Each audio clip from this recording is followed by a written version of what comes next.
you see players in their swing path or their pitching delivery, and it's good enough. Let your maturity build that confidence. The mental game, like you're talking about, where you're learning how to hit that breaking ball. Don't change things. And you see it too often where guys just change their game, even at the big league level. They just change way too often.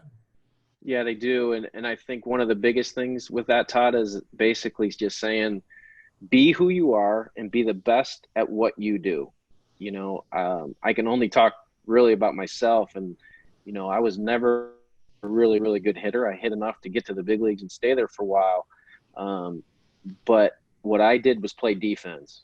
And I played it really well, and I understood the game, and I put myself in the position to help the team that way.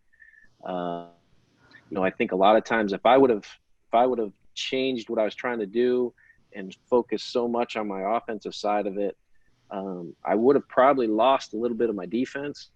And, as a utility guy, if I couldn't play all over the field and do the things that I needed to do to make the manager be confident in me, I wouldn't have played as long as I did. So I think, to your point, be who you are and figure out who you are and be the best you can at that. And then if you can add to that, great. Take you even a little farther. We talked about it all the time in the years we were together. Know who you are and then be who you are. The hard part when they're young in the minor leagues, they don't really know who they are at that point. But you see so many times young coaches, organizations, and players focus so much on what their weaknesses are that they forget what their strengths are. And now their strengths aren't strengths anymore, and they're not the player they should be, instead of focusing on your strengths and try and tighten up your weaknesses a little bit.